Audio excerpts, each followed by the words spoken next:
Yeah,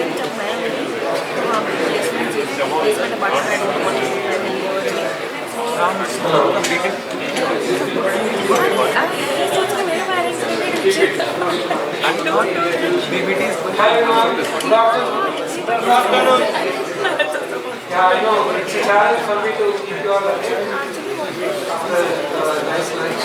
I think I'll start with a couple of icebreakers before getting into the boring stuff. So you all must be using the ChatGPT, right? What do you think the ChatGPT will respond when I ask king minus male plus female? I'm not teaching math. What do you think it will respond? Two queens. Yeah, that's good. Do you know why?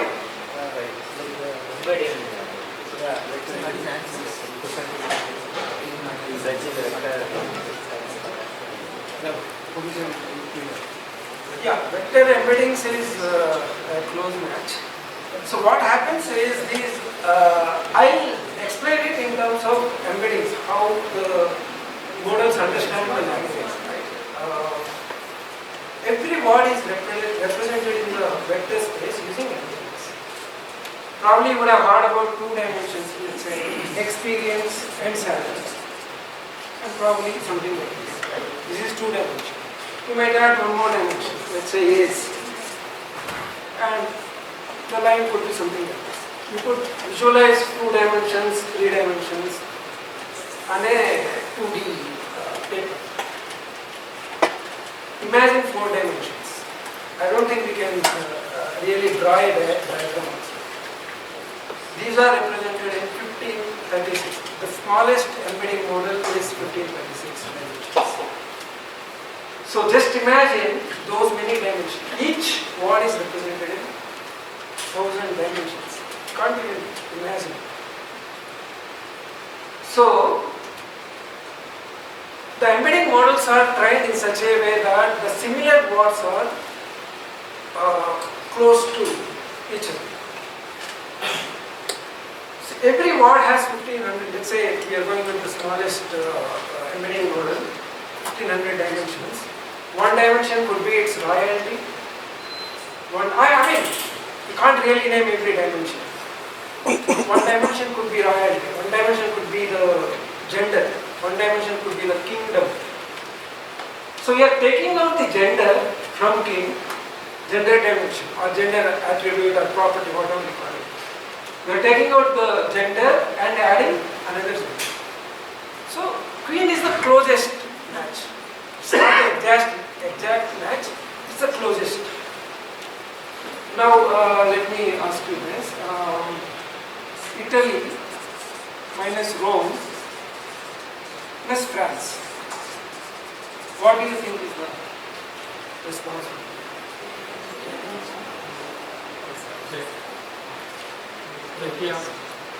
Yeah, you are from the country, you are taking out the capital and adding another country, so you get Paris. Paris is the reference. So, I mean, do you get how the language models understand the words, right? So these, the initial embedding models were you got to wake, glow.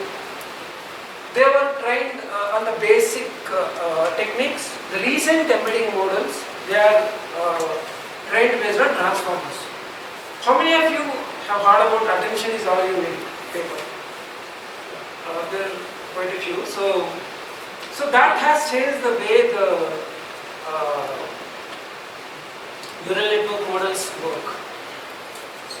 So the earlier neural network models has challenges like long-term dependencies. Like when you have longer text, the word towards the end cannot relate to a word that has occurred probably few pages back. So with transformers, that challenge has been solved, and you can also do the parallel processing with positional encoding, right? So these embedding models, let's take OpenAI's text embedding small model, which is 1536. The large model is around 3000 dimensions. The more the dimensions, most of the semantic meaning is captured. I think I just want to give you a background on how LLMs work. I think I'll also ask you one more thing. Why do you think LLMs hallucinate? They have so many contexts, so they somehow get in the wrong direction and thought like we are saying something and they end up with something else. Instead of saying I don't know, it tries to get the best answer. Yeah, that's one reason. They're not rewarded if they say I don't know. They're tried that way. I mean, during the training, if it comes back with I don't know, and if I reward it for everything, it will say I don't know. I don't know is the correct answer. So it's not trained to say I don't know. I mean, when it says I don't know, it will be penalized. So, any other? It predicts next word. So, based on the prediction, it will guess what next word can be. It knows. Yeah. The goal of any LLM is to predict the next word. That is one thing, but I mean, it's not quite the reason. It would have seen that similar type of hallucinated text also in its training data. Yeah, training data is one thing. It doesn't, it cannot answer from the training data. Is it like it will not, it's only predicting, right? It's not going to verify if it's actually a source anywhere. Right. There is no fact checking. There's no fact checking. So, they are rewarded if they give a comprehensive answer. The complete answer. It could be completely wrong. But it has to be complete. Coherent. I mean, what is it? It is measured as coherence. Like giving a complete, meaningful text. It may not be too much. So it's more like, even if he doesn't have an answer, he tries to go to all the dimensions, try to find all the connections, and then I try to get whatever answer he can make out of it. So yeah, that's one reason. It also does not understand your context of the actual data about which you are trying to take it. This is domain specific. Like if you are not trying the model on domain specific data, it will just look up something at the place.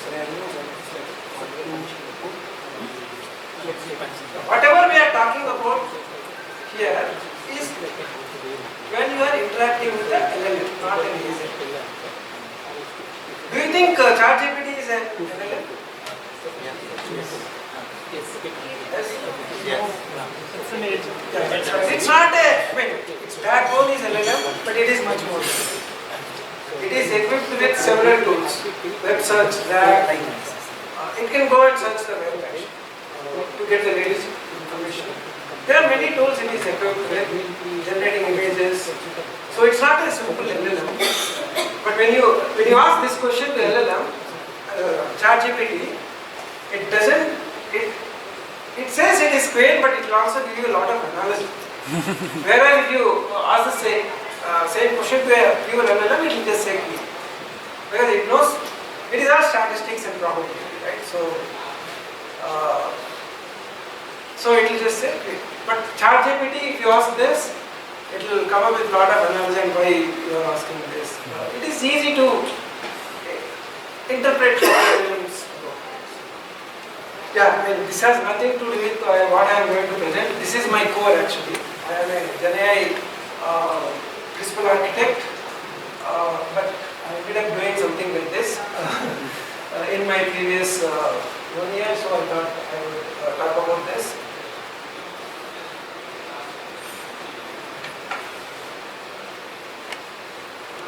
Just a disclaimer, so if there are any questions, I may not be able to answer you, in which case I can ask GPT, you can also ask me. Because some of the things, like the platform engineering part, I am not quite comfortable, but I'll try to get you as much as I know. So I'm going to talk about the replatforming intelligence meaning the AI. When I say AI, it is both classical ML and LLM workloads. say LLM workload, it's not agents, they are pure LLMs. So we've used GPT-4, chat, embeddings, and chat and embeddings models. So I'll just talk about the goals and objectives, the strategy that we have taken, and the 3 phases in the migration, the challenges and the so this is about myself. You can connect to me using my LinkedIn QR code. So my focus has been into, when I have 25 years into IT, my first phase has been in Java, JP and full stack. About 15 years, I would say from last 10 years I am into the AI/ML. I started with classical AI/ML models, starting from training, evaluation, deployment, all that stuff, and recently moved into Gen AI from last 3 years. So I've got opportunities to work on developing copilots.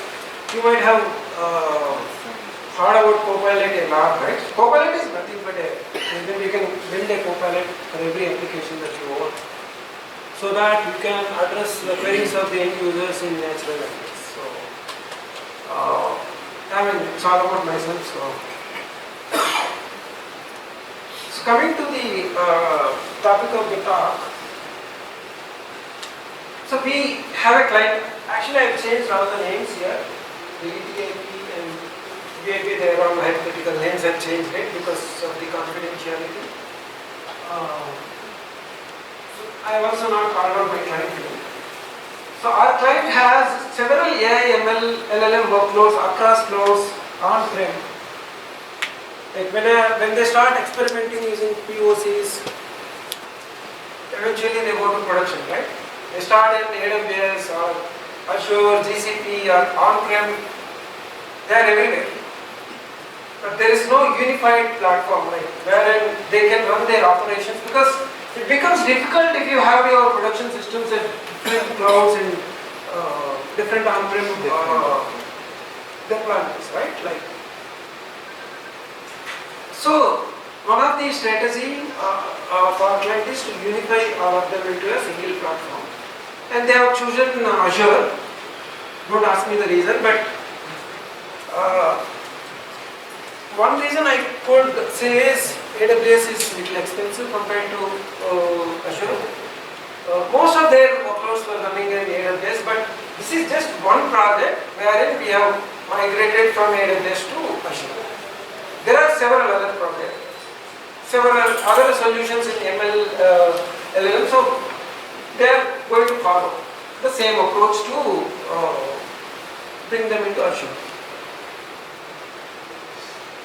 I think it's a repetitive thing, unifying all AI workloads, the operational stability, like when we are doing the migration, we don't want to disrupt the existing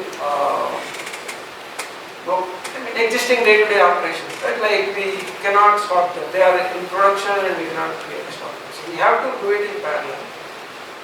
So we have to have both AWS and Azure running concurrently with a shadow type of deployment.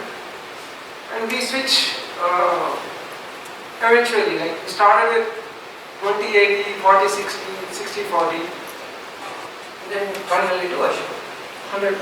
And then we retired the AWS.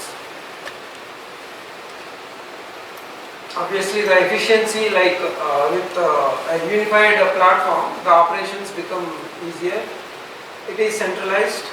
There is one team.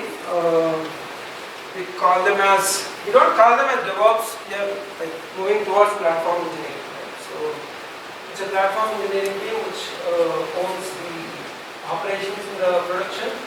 It's also easy to track the cost across the organization. Like when I have this platform built,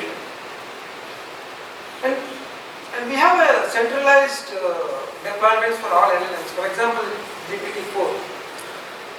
It's the same deployment being used by several teams, but they can track the cost for their products.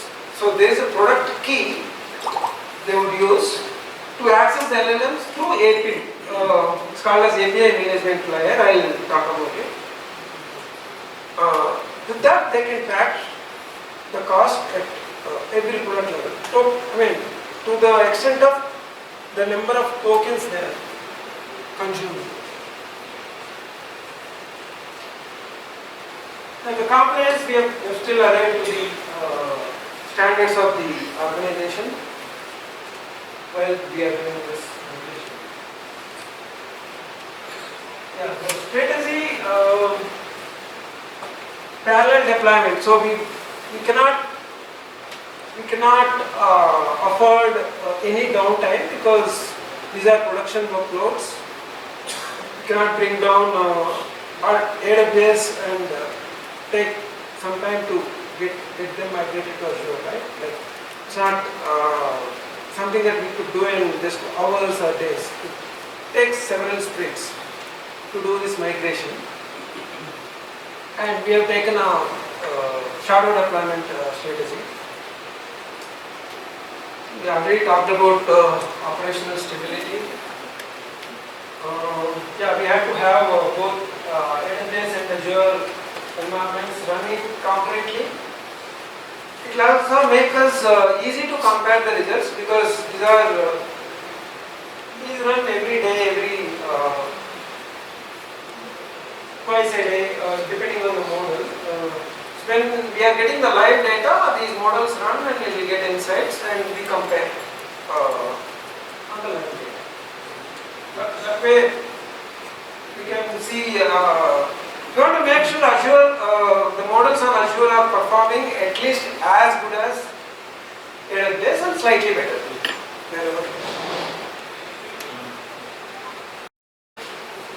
Yeah, third one is more about validation. Yeah, we have taken, feel free to stop me and ask me questions. There are three phases. So there is not a lot of documentation we have to do. We have to do a lot of reverse engineering to understand how these models work. There are classification models, there are embedding models, the traditional embedding models, not the embedding models that are readily available because they were using classical NLP techniques to find insights. So I'll just give you a brief. I don't have so much of domain knowledge, but I'll just give you a brief about the application that we have migrated. There are several other applications. So the client that we have done this is a tax calculation company. Like in US, you have tax rules changing depending on the demography, depending on the category of the product. So the tax calculation, and it keeps changing. Tax rules keep changing. So this intelligent platform, the enterprise tax intelligent platform that we have migrated, it tries to see any changes in the tax rules using two types of sources, primary and secondary. Primary is basically the government websites. It's authentic information, so they can just implement any changes coming through the primary sources. The tax researchers used to go to those websites, do a lot of research and extract the tax rules manually before this EPIP was built. And then see if they are in sync with the current deployments, like the tax rules that are currently deployed. So with this intelligent platform, it reads the government websites and see if there are any updates to the tax rules and update their system, the tax calculation system. It is all automated using NLP techniques. No agents, nothing, so it's classical NLP. The other thing is categorization of products that also keeps changing. Yeah, that's a brief, and there are many other AI/ML workloads. I'm just talking about tax rule extraction from the primary and secondary sources are basically the newsletters, the blogs. Sometimes tax researchers give the input manually. So all that all those workloads, which will extract the tax rules and decide whether any updation is required to the taxation system. That is all it does. Question. How do the LLM migration and real migration and after migration, does it retain the state or it was there in the AWS or you need to do some kind of change or something of data input to? It's a gradual migration, right? Like we are not switching, like we're not switching suddenly. We are doing it gradually. We have both the models running, both AWS and Azure. Same model. Yeah, same model. Okay. And we do a gradual migration to Azure. If you do the same model, what do you actually migrate? You have to feed the data? Yeah, I mean, I think I will cover that in the next slides. The second phase is only the LLM migration. So,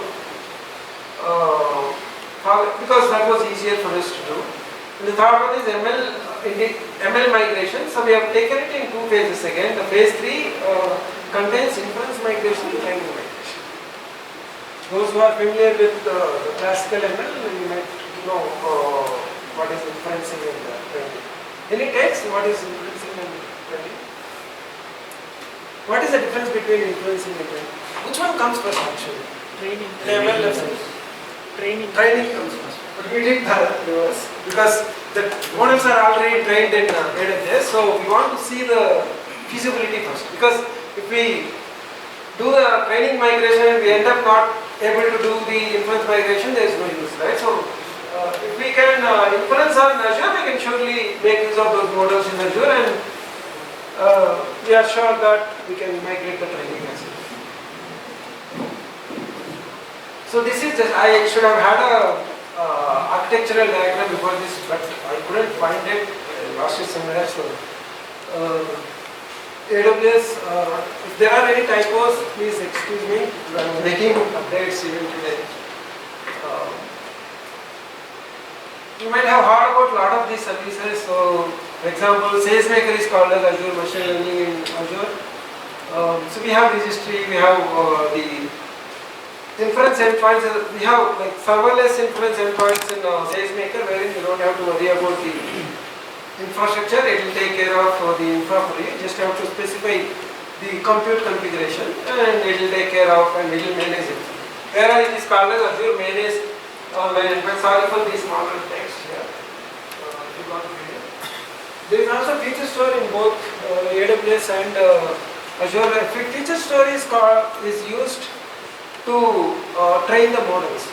There is a lot of data that using which you are training the model, right? So you bring it into a structure that can easily be understood by a model. That's where the feature store stores the data. It is not a typical RDBMS or a VectorDB. It's a store for features basically. Some of the features of the example that we talked about is the king would have a feature called royalty. Royalty may be very high for king. So there are features. The dimensions that we talked about, they are all features. What is this SSM parameter store? I've never heard about it in AWS. I am not sure about that. SSM parameter store. Yeah. AWS lost from SSM. What is SSM? SageMaker service also. No idea. SSM is essentially a certificate manager for security wise. Simple like a So only got me there. That's So what is the corresponding service in Azure? app. App config. Sorry? Okay, you know, I was just asking what is the corresponding service of parameter store in Azure. So app Actually, config. SSM parameter is nothing but in console. If you go to SSM, under that it will come parameter store. In parameter store, you will save passwords. So is it like key value kind of function? Okay. We asked Now got Simple it. like a app config. Azure keyword to store all the secrets. CloudWatch is monitoring. But for this migration, you change the lots of code. because both have a different library, Yeah. or you use one interface? There are few changes in the, they were using some libraries internally, which are specific to AWS, we have to change. Yeah, for We have to- example, app config, you need to change key vault and blob storage. Right, we have to change. There are, actually those are some of the things that we have learned. To be platform agnostic, and those were set as the guidelines for future to reduce the amount of work that we need for Cross-platform. Right. Migrating one mainly decided done because of the cost factor is an issue. See, it's a hard-wired decision to move everything to Azure. Maybe they have some. Because point was why not GCP and all this? Yeah, it's a good question, but I don't have an answer. Some VPS. Yeah, it's a strategic initiative.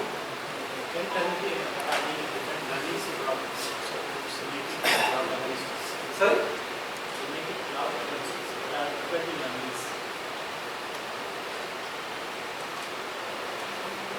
Mostly using open source technologies like MLflow. MLflow is one thing. They were using AWS specific things for orchestrating the pipelines. So that's where we had to spend a lot of time to migrate. That's one example. So anything that is publicly available, which is not specific to AWS, if you use, I think it's easy to use. MLflow is one example. They were not using it in AWS. Azure is actually designed on ML, which is open source. So yeah, they both have cloud specific things, and so that they can keep you not here. They make your job difficult to manage all the things.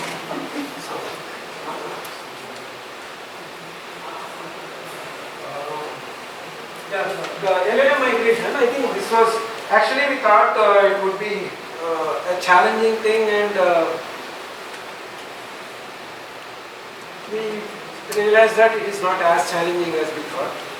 Because they were using the abstractions, the DSPy and LangChain abstractions to make calls to LLMs. So you can make calls to LLMs in simple Python, using the Python libraries by sending a REST call to GPT, but there are also abstractions like DSPy and LLMs. They make your job easy in terms of interacting with LLM. So they were using those DSPy and LangChain abstractions, and that's where we thought we'll have a lot of challenges, because in AWS also they were using Azure OpenAI, but a standalone Azure OpenAI instance. Like you directly make calls to Azure OpenAI. You all know Azure OpenAI? It is just what do you say, interface to interact with GPUs. They were using Azure OpenAI even from these abstractions. The difference, challenge here is because of APM-based LLM, right? So in Azure, the Azure Unified Platform that we have built, we don't directly expose Azure OpenAI models to the consumers. The customers who are using LLMs, right? We expose it to API management. API management layer, it will take care of your scalability. So if there is any failover, it will switch to a different region. You don't have to do that, because every region has rate limits. When it comes to LLM usage, there are rate limits for every region. That is all abstracted into the APM layer. It is designed. APM is just a platform. We have built that failover capability and scalable architecture for the LLMs. They were getting a lot of times the token usage errors with the standalone Azure OpenAI. With this, we have overcome that issue. Because it's a arc-wide, depending on how it helps is if every product has its own deployment, it's difficult to manage the token usage. They don't know how many tokens they need. They have to request Microsoft for increasing the rate limits. When you go as a group, one product might have less users during sometimes, and one product might have larger users. That way, if you get good rate limits, it can serve all the products. So when you change the model and all intermediately based on the usage token, does it not impact the caller logic that he was expecting, say, Llama to respond and suddenly Gemini turns up saying that I want to respond? Does it not change the logic of the caller where the product has been tested on that logic on that model? It does not change because that is all abstracted into API management. See, there are two interfaces when it comes to interacting with LLM. One is chat completions and the other is embeddings. Chat completions would have a same interface irrespective of the model that you are using. All you have is the system message, the user message, and then the response from, it is all standardized. So you don't have to change depending on the model. That is where all these abstractions are also coming into place. But you hold the caller of these are the enterprise apps who are calling those LLMs from their frontend? These are the basic pipelines. I said primary sources and secondary sources, right? There's a lot of data preparation, web scraping. When I said government websites, right? It has to scrap the websites to get the information. All that is happening in AWS, the data pipelines. Wherever there is a ML or LLM is being used, only that part we migrate into Azure, not the whole pipeline. But there is a plan to migrate the whole thing, but we took it as the first step. One question. Do you have to fine-tune the new model again, or how? No, these are foundation models. We did not have to use the base foundation. the foundation models. I think that's a good point. The fine-tuning, anybody, why do you need to fine-tune a model? For domain use. Yeah. Domain specific use. Right.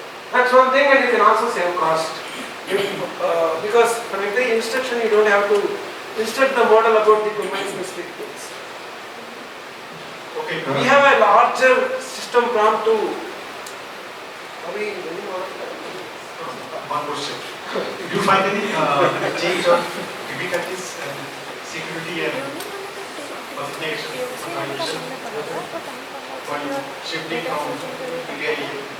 Yeah. So we have initially exposed it as a public endpoint, and then we built a private endpoint using site-to-site usage.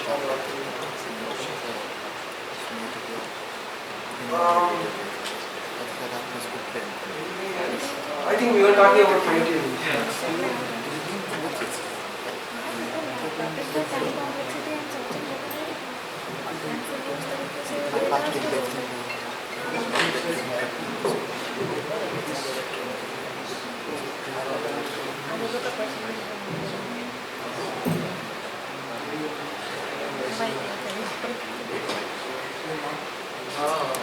We did not use that. It is just a mapping of the services. See, the question was, I've shown you the hyperparameter equivalent in Azure, right? We have not we used all the services. We didn't use them. But if you had to like migrate, I mean, if your previous model was fine-tuned to some domain knowledge, and if you have that context in this model, how would you actually migrate? Would you fine-tuned model is like any other foundation model. But you don't have any fine-tuned models. Fine-tuning is basically you are just adding one more layer to the model to give it domain-specific instructions, right? So that looks exactly similar to any foundation. You can inference using a fine-tuned layer exactly like a foundation. When it comes to inferencing, it is all the same. But we don't have any. They were doing it for only experimentation, but they didn't have it in production, so we didn't migrate that. Yeah, and then we have provisioned the models on API, and they can, every product can track their own usage, the cost. So we have built dashboards in Azure dashboard to look at the usage every day, every week, living at every model chart, number of tokens that they are consuming, all that is there. So that's about LLM migration. So next comes the inference migration. So as I said, we have first tackled the inference migration. So what happens is these are the two pipelines in AWS, which makes use of ML and LLM inferencing, primary sources and secondary sources. So the models are trained in AWS, and the artifacts, the model artifacts are stored in S3 bucket. So we have all this automated using GitHub Actions, Bicep and Terraform. When I say three things here, GitHub Actions is for continuous integration and deployment. Terraform is cloud agnostic, but there are certain things that were not working with Terraform because there are Azure specific things that doesn't work in Terraform, so in which case they use Bicep for automation. So we have moved the artifacts as is. We didn't do any changes. The model artifact, the trained model artifacts as is into block storage. We have registered them into ML registry. So we have all that versioning in place. And then we have deployed it as a managed online endpoint. So you don't manage the compute for this online endpoint. You would just specify the configuration. There are images that are available, like based on the images used in AWS, we came up with a Docker file for Azure with slight changes. It's basically to describe what are the dependencies. When it comes to the dependencies, most of the dependencies are public packages. They were easy to migrate. There are some specific libraries specific to that application. We didn't have to package them because they were the artifacts contain those libraries. Not only the model artifacts, the dependent libraries are also part of the artifacts. When we migrate them, it was able to inference. We are lucky there, so we didn't have to do a lot of replatforming of the code. There are few things like, as you said, making use of key vaults to get the secrets, such things we had to do it. But there is a lot of migration we did for training. I'll come to that later. Most of the migration effort storage is scoring script. Anybody know what is a scoring script? Evaluation. Evaluating the answers. Every model will have a scoring script. In AWS it is called as inference script. So the format of the input that you are giving to the model, and then making use of the model and then returning the results, it is like a wrapper. So most of the migration was involved in migrating the scoring script. Because we were able to migrate the trained artifacts as is, even the dependent libraries. But the way that you inference a machine learning model is not different in AWS. So most of the efforts were in migrating the scoring script. The content of the scoring. So you have the structure for the input, like the format of the input. It's a JSON. Usually you take a JSON and you return a JSON. Input is a JSON and the output is also a JSON. So it's kind of supporting file for the model. Yes. And also you store the model as a pickle file in this Azure. Pickle file is the actual model, but you cannot directly inference on it. You need scripting. It's like REST API, you know REST API, right? Like something like that. Scoring script is like exposing the model to the outside model. So it's like a backend server in what, like Olama kind of backend server through which you expose the LLM via REST API. By the way, this is not LLM, this is classical ML model. Olama is It's an interface to open source models. It could be any, not just open source, it could be any model to which you want to. No, usually OLAMA, you will have all the weights of the models in your local machine. You are not sending data to anywhere. It's an open source inference, like For your local machine. but on your local machine. In fact, no matter what is going on, you can still use the model. And you don't need to have internet also. That's a different thing. Manage the online endpoint, you mean the private endpoint you created? Because I can see the private. This is the actual deployment, like serverless deployment. You don't have to own the infrastructure for I can see the private endpoint like that. This is initially a public endpoint. Then we, once we tested, we made it as private endpoint. And we had a private connection between AWS and Azure. What is it use and run you will Which one? Yeah, it uses this image, like to host the model, it needs an image, right? Like what are the dependencies, for example, SQL and pandas, NumPy, whatever dependencies that you have, they are all described in the image with Conda file. Proceeding Docker? What Docker? Docker file? Yeah, Docker. Docker. Showing details or any kind of it's ACI is needed. AML. No, we did not use any container or Kubernetes. It is all serverless. Actually, that's a guideline. Actually, one of the standards that we should not be using Kubernetes. I don't know for what reasons, but they wanted to. They don't want to manage services. They want to rely on the cloud provided services as much as possible. See, if you containerize, if you manage your Kubernetes, it can get complex. Yeah, it's very good. That's why we didn't. In Google, we have something called as Cloud Run, which is a serverless deployment way where you just need a Docker image and you don't really need to worry about the instances of scaling up or scaling down. In Google, GCP, you have something called Cloud Run.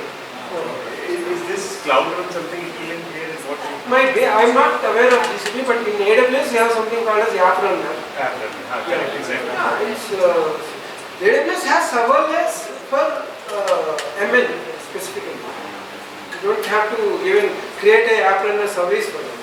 There is a serverless inferencing for machine learning models. One question.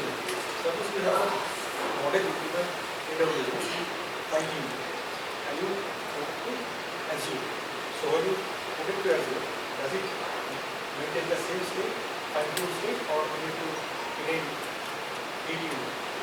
First of all, we didn't have any fine-tuned models, but I can answer your question. See, a fine-tuned model is like any other foundation model. Only difference is it has been trained with additional information. And it works exactly like any foundation model, GPT-4, Claude, any model. And you can easily replatform.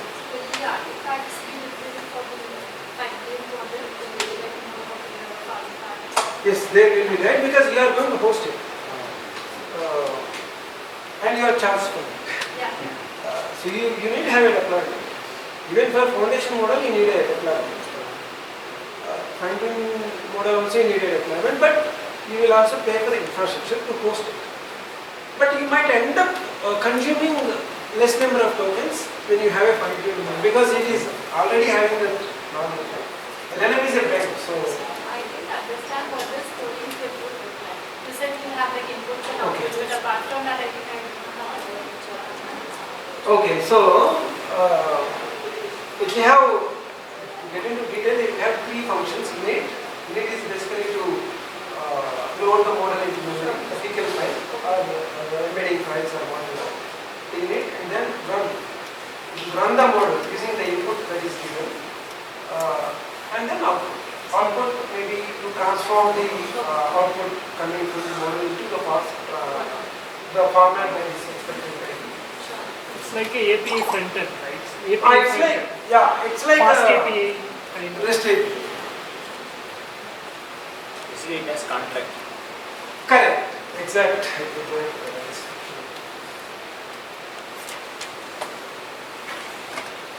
Moving on.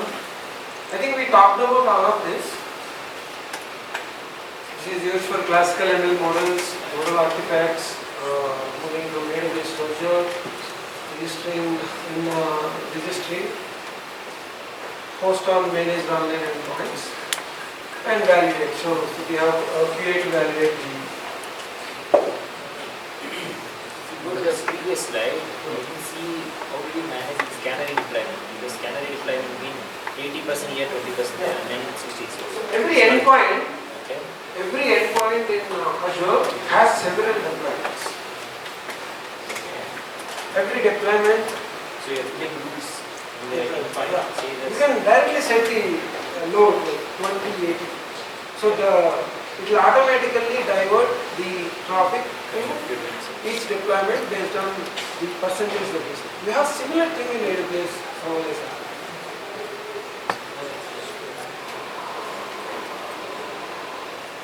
Yeah, we have in fact used Canary. So the data preparation is used for only training. So there is a content management system. So I edited this slide to keep the confidential information out. There is a content management system in AWS Aurora DB. And then we extract the data, the raw data into the. We have two graph stores. Any guesses why do we have this? Like we extract the data, the raw data here, and then again to this. It's not my my design actually. So if you have any questions, I will not be able to answer. But what the platform engineering says is this is for tracking purposes. Like whenever we get data and we train the model, so this is like it will capture all the snapshots. The stage it's not really a stage. Development stage test, not that actually. It is a staged blob storage. It is used for what do you say? The logging, monitoring. If there is any issue, you can go back and check that particular snapshot. And this gets whenever the data comes to this blob storage, it gets overlaid. So it keeps all the snapshots. Yeah, it gets overlaid. There is only one copy. it's a staging area. When you write, you use this staging area database. This has all the snapshots. This has only one version. So it gets overlaid. Is it like production versus staging? No. This is not the environment. We do have the environment. This stage is not that stage. Yeah. So once we have the data into this, there is a lot of feature processing going on, and then feature publishing into the feature store. So we can trigger it manually. Once, for example, once the data is in a shape to retrain the model, we trigger the feature extraction, and there's also some manual steps here. Like actually, the tax researchers would go and look at the features that are extracted and see if they're in a good shape to train the model. So training model comes later. So once you move the trained model, in the trained, why the trained? that was to make sure the models can be inferenced in Azure. Ultimately, we have to migrate everything, right? The training. So moving the training data, the training. Yeah, this is for training. Even training also has to be migrated. Ultimate chips also migrated. Yeah. The data is still in AWS as of today. That might get migrated into Azure. But this raw training data you duplicate, that means it's a double cost to cloud. Raw training data will contain a lot of noise. You don't need the whole data. When you scrap a website, you get the important information, but still there is a lot of cleaning that has to be done.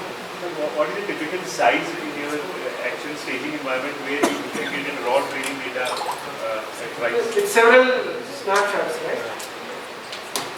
The I'm snapshots, not right? So sure about the having details. It's not huge. It's not huge.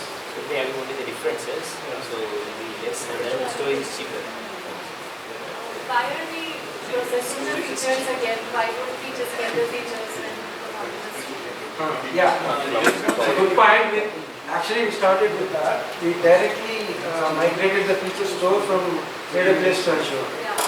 But then, in the long run, we might move the data also to Azure, in which case we have to do the processing again. So, we are getting ready for that.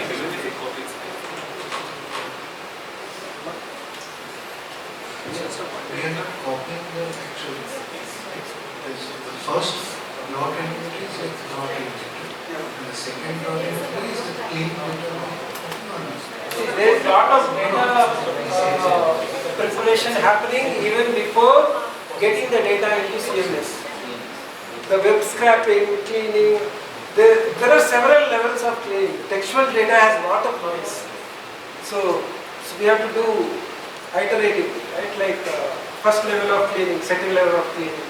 So one set of cleaning is done before getting into CMS, and then we do some more processing here and then extract the actual features relevant to our models. Actually, it takes snapshot for every month. When they try, they take the last month data only. Raw training data. Yeah, I think the data upload plug is where they copy an entire snapshot from AWS to Azure, and when they train only that particular snapshot. Is it like bronze to silver? What we talked in the first talk, is that what? I cannot relate with that.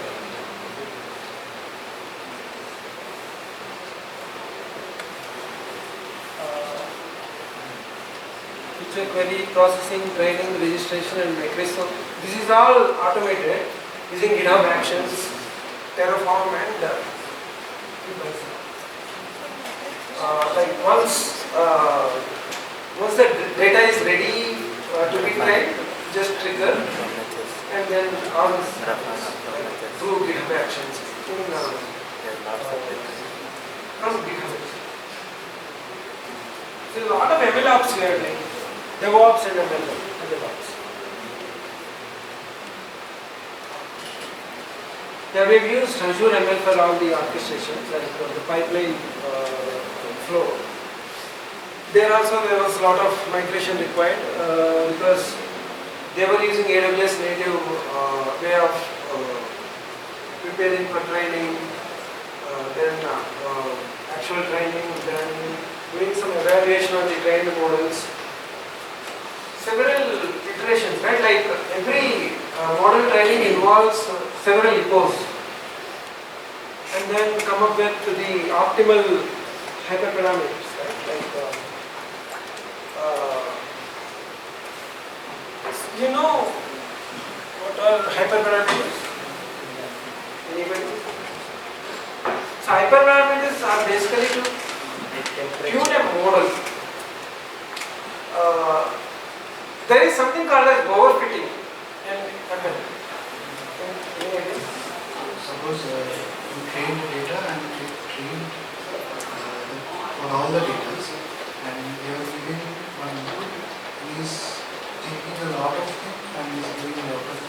It's overfitted because it has more context and he is getting confused which to actually. I'll give you an easier analogy of overfitting and underfitting. In ML model training, there is training and there is testing. So you divide the data into training and testing. You would train the model using the trained data, and then you will test it using testing. You will keep 80% of the data for training. See, you take a student learning about a chapter. A student can probably just read and he may not even understand what is there in the result. It is called underfitting. Even though you are given a chapter with the information, he is not able to even answer the data. There is a student who will by heart everything. He can answer very well whatever question you ask. That is called overfitting. But if you ask a question which is slightly different, but requires the concepts, the listening, even the overfitted, the by-hearted students may not be able to answer. So you need to have a balance. The student should learn the concept, not by heart. When you say learn the concept, is trying to understand the patterns in the data. So overfitting is like if you give, let's say we have 100 samples in the training data, you have to predict something, right? If you give one of those samples, it will predict nicely because it has seen that record, that sample. When you give a sample outside the training data, it will not perform well. If it is overfitted, that means it is a mission, right? Like if you give 100 rows, it will try to memorize that. If it memorizes, it cannot do well on the answer. So you have to put a control on overfitting. Like you have to control the overfitting of the model, and you do that by using hyperparameters. It should not memorize everything that is given to it. It should be able to perform well on the unseen data. So that is just one example of a hyperparameter, but there are many other hyperparameters.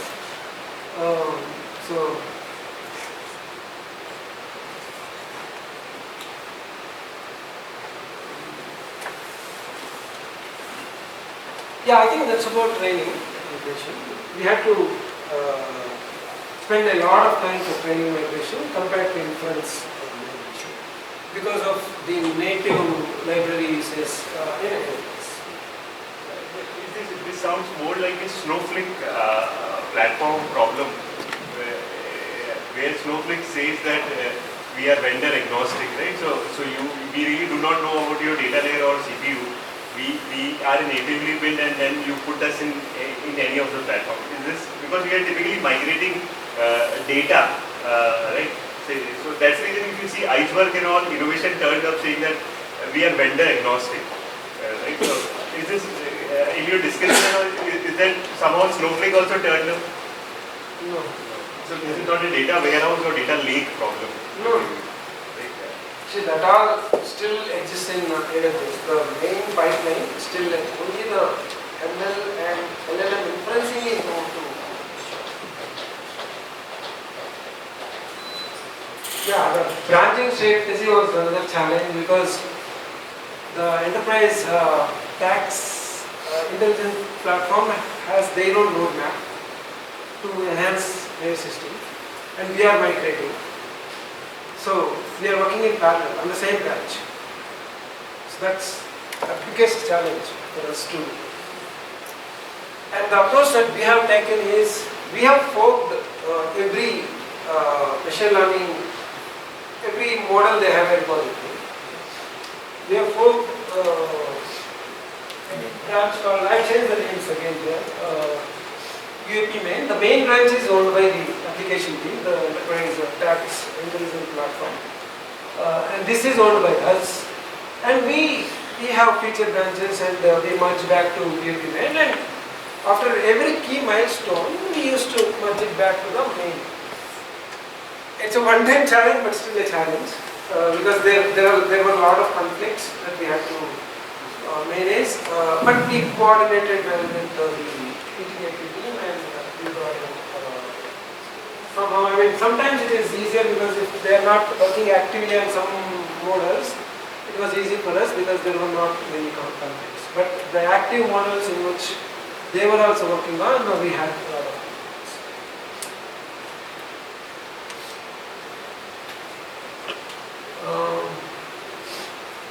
The challenges, internal library dependencies, basically the AWS native dependencies, that's where we had to spend a lot of time to migrate.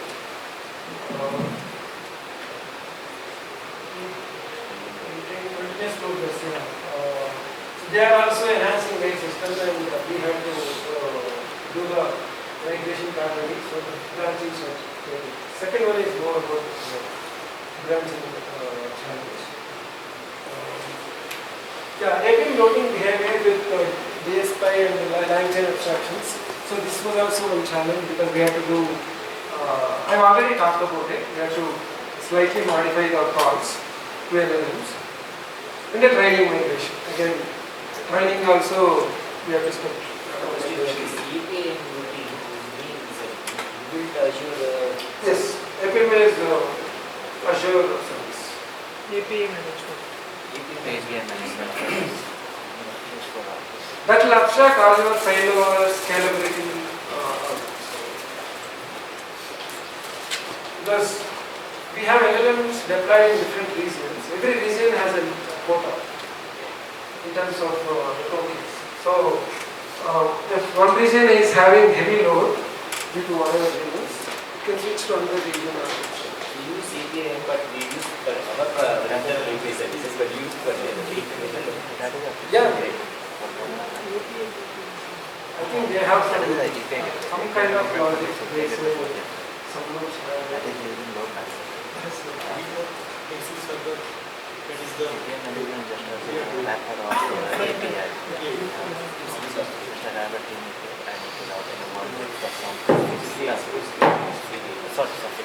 There are many lessons, but I just called out few of them which can be understood by everyone.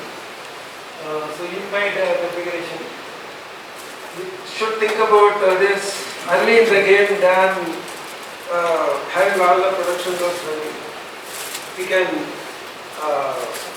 internalize that during the design phase. I think the migration will become easier. We didn't try to do the migration all together. So we have taken a phased approach. First LLM migration, then ML inference, then training. That worked out very well. And then consolidation by redirecting the traffic to AWS and Azure using canary deployment. We have completely moved to Azure now. The AWS are set to set down.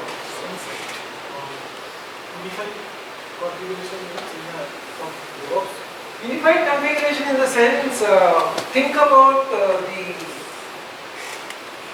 challenges if you use the cloud native libraries. You should be very careful because there are many native, it makes your job easy for that cloud, but while migrating, consolidation should be try to be cloud as much as possible, cloud agnostic as much as possible. That's all about this. And thank you so much.